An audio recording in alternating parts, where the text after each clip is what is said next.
అండి నమస్కారం అండి అందరికీ. వాడపల్లిస్ కిచెన్సే అండి. శనగపప్పు కొబ్బరికాయ ఇవాళ ఎలా చేయాలో ఏమేమి పదార్థాలు కావాలో చేసి చూపిస్తానండి.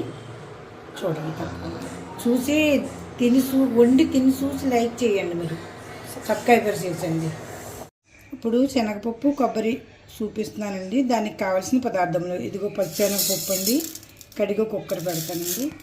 ఇదిగోండి ఇది కొబ్బరి కూర ఉంచుకున్నామండి. ఇదిగోండి శనగపప్పు ఉడికిపోయి మనకు తయారయ్యిందండి. మనకి ఏ విధంగా కావాలో విధంగా 3 సీటీలు రానిచ్చామండి. ఇదిగోండి పసుపు అండి.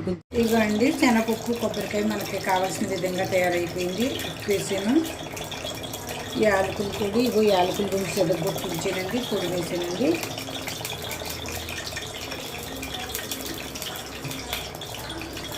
ఒక్కటండి విషయం గుర్తెట్టుకోండి, ఉప్పు కొలతల కంటే మనకి ఇష్టమైన వేసుకుంటే బాగుంటుందండి. కూర ఎప్పుడైనా 2 విధాలుగా టేస్ట్ వస్తుందండి. ఉప్పు కారం తాలింపండి, పప్పు కాస్త తాలింపుతోనే రుచి వస్తుందండి.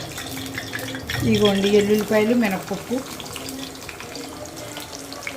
ఎప్పుడైనా తాలింపుతోనే రుచి వస్తుందండి. ఉప్పు కారం సరిపోతాయండి.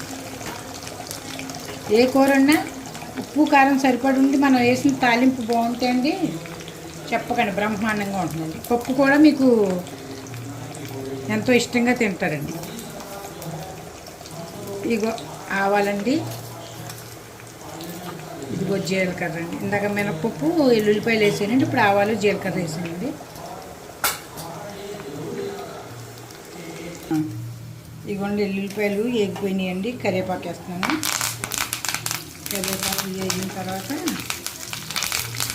వేగిన తర్వాత ఎండుమిరపకాయలు అండి. ఎండుమిరపకాయలు ముందేస్తే మాడిపోతాయి కదండి, అందుకని ఇదిగోండి.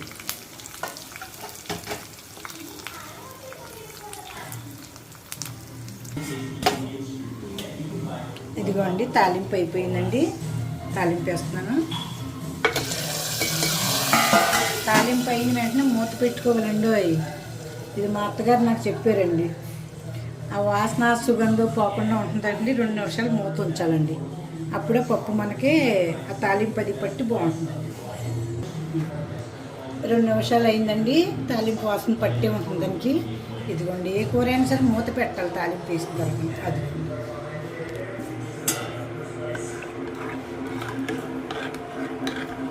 కొద్ది చల్లారితే గట్టి పడిపోతుందండి. అంత కొద్దిగా జారుగానే ఉంచుకోవాలండి. బాగా గట్టిగా ఉన్న బాగోదండి.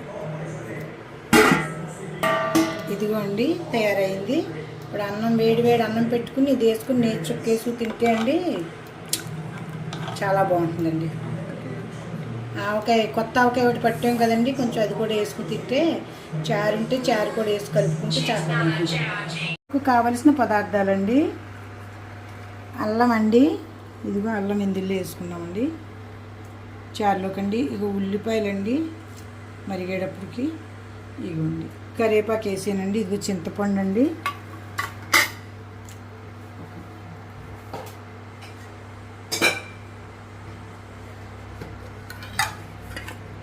కొద్దిగా పులుపు పెరగటానికి బెల్లం వేసుకోవాలండి. పంచదార అయితే తక్కువ పడుతుందండి, బెల్లం అయితే కొంచెం అండి లైట్గా.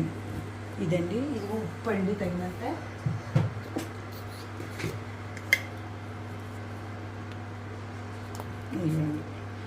ఎంత మరగనిస్తే అంత టేస్ట్గా ఉంటుందండి. అంటే అల్లం రసం దిగాలి కదండి, అందుకు బాగా మరగాలండి.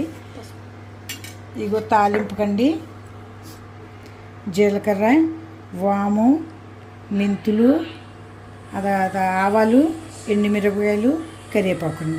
కావాలంటే వేసుకున్న వాళ్ళు సొంటి వేసుకోవచ్చండి, జీర్ణశక్తికి మంచిదండి. ఆ తర్వాత ఇది ఏంటంటారు, ఇంగు కూడా వేసుకున్న వాళ్ళు, ఇష్టపడిన వాళ్ళు వేసుకోవచ్చండి. పసుపు వేసండి. ఇదండి చారండి.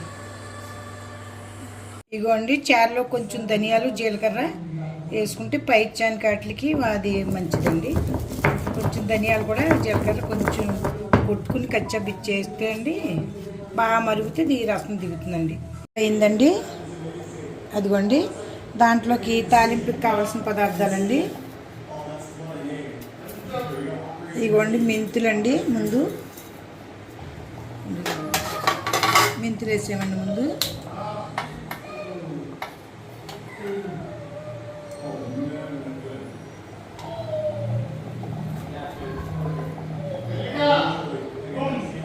ఇదిగో వామండి, వాము అండి, జీలకర్ర ఆవాలండి,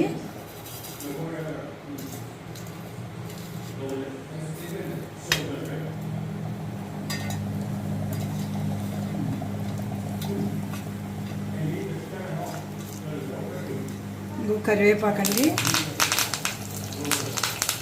ఎండుమిరపకాయలండి. ఇష్టమైతే సొంటి కూడా వేసుకోవచ్చండి, మిరియాలు కూడా కొంతమంది ఇష్టమై వేసుకుంటారండి. ఇష్టమైతే అండి మన ఇష్టాన్ని బట్టి ఉంటుందండి. మేమైతే వాము కంపల్సరీ వేస్తామండి, ఎందుకంటే అండి కడుపులో నొప్పిగా అవి ఉండవనేసి అంటే వాము మట్టికి తాలింపు లేకుండా ఉండండి.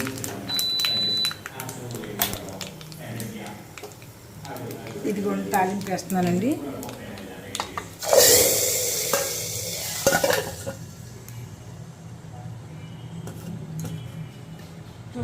అదిగోండి చారు తాలింపు అంటే స్మెల్ పోకుండా మూత పెట్టాలండి. ఆ తర్వాత ఇంకొక విషయం అండి, చారులో పచ్చి నూనె వేస్తే అండి పైకి తేలి నూనె ఎక్కువ ఉన్నట్టు అంటుందండి. 2 బుట్లు అండి, ఎక్కువ కాదు. అదిగోండి, ఇది మా అత్తగారు చెప్పింది చిట్కా అండి. పాతోళ్ళు ఉంటే ఎలాగా వాళ్ళకి మంచి మంచి చిట్కాలు తెలుస్తుంటాయండి. చారులో అది వేసుకుంటే బాగుంటుంది అన్నమాట. పైకి తేల్చుంటే ఇది ఇందులో నేను వేయలేదండి. వాముక మీకు ఇదేంటి శొంఠి కానీ ఇది కానీ కావాలి, మిరియాలు కానీ కావాలి వేసుకోవచ్చండి. కొంతమంది శొంఠి వేసుకుంటారండి మిరియాలు. ఇప్పుడు ఎండాకాలం కాదండి, అంత వేయలేదండి. చలికాలం వానాకాలం అయితే శొంఠి కంపల్సరీ నేను వాడతానండి. మంచిగా ఏదైనా చేసాక ఎవరైనా తిని చెప్తే నాకు తృప్తండి. ఇదిగోండి కరివేపాకు పొడి, నెయ్యి వేసుకు తింటాడు మా ఊడండి.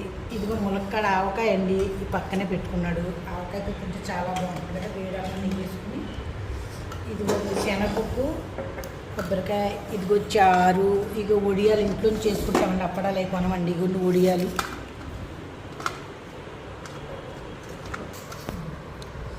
అదిగోండి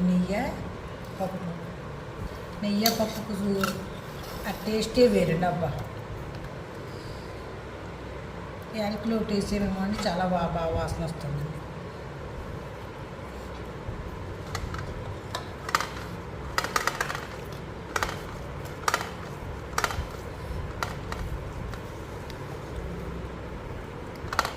ఎలా అందరా సూపర్. కలుపుకుని కొంచెం అన్నంలో చారు కూడా, పప్పులో చారు కలుపుకుని ఒడియాలు లంచు తింటూ ఉంటుందండి. ఇదే వానాకాలం అయితే ఇంక చెప్పొద్దండి. ఆవకాయ, కొత్త ఆవకాయ, ఒడియాలు, పప్పు, కొబ్బరి కూర, చారు అయిపోయింది. సూపర్ అండి, చాలా బాగుందండి. నేను తింటున్నాను పక్క నుంచి.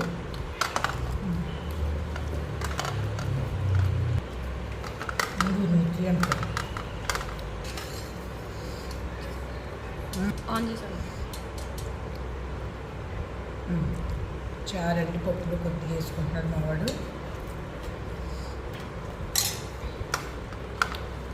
ఆనపకాయ పప్పు ఉన్నా, కొబ్బరికాయ పప్పు ఉన్నా చారు మట్టి కంపల్సరీ పెడతామండి. ఆ రెండాటితో బాగుంటుంది.